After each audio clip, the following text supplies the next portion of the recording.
Nora, and then Dan. The National Rifle Association is urging members of Congress to vote to hold the Attorney General in contempt because they say Fast and Furious is part of the Obama administration's anti-gun agenda. Do you have a response to that? I'm not going to speculate about the outcome of a vote that we still hope doesn't happen, because it should not. It's politics, and I think that in many ways your question reflects the politics of this. I would only say as broadly that the idea behind that thinking suggests that there was some grand plan behind the Fast and Furious program, when in fact everyone knows, the President did not know about this tactic until he heard about it through the media. The Attorney General did not know about it. The tactic itself was employed by the previous administration in different operation. This was a field office tactic that was flawed. And when the Attorney General learned about it, he took action to ensure that it was no longer used. And he directed the Inspector General of the Department of Justice to investigate. So the premise behind the assertion falls apart upon even the barest of inquiry. You said that this is part of the Republicans' agenda to score some political points, this contempt vote against the Attorney General. Does the President agree with former Speaker Nancy Pelosi that this contempt vote is an effort to distract the Attorney General and the Justice Department on voting rights issues? I can't really speculate about motivations except to point you to the words of observers as well as a leading House Republican that this is about politics. What underlies the politics? I think you should ask those who are engaging in those politics. What we know is that this administration has been very cooperative with the legitimate oversight interests of Congress, broadly speaking, and in regard to this matter.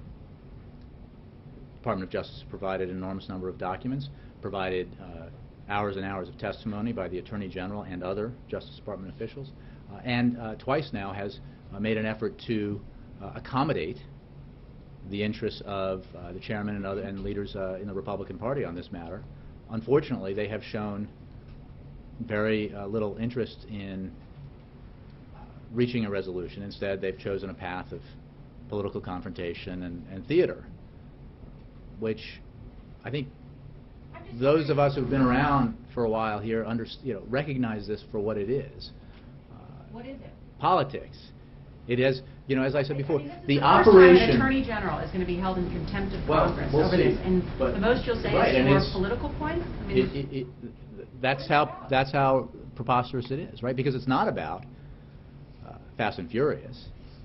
The operation itself, all of the documentation relating to the operation itself, prior to February 4th of last year, has been provided.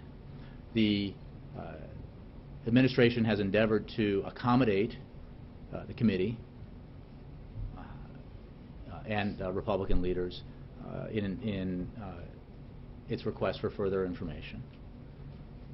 The assertion of privilege here has to do with the absolutely necessary action that any president, any head of the executive branch must take in order to preserve the capacity of the executive branch to engage in internal deliberations,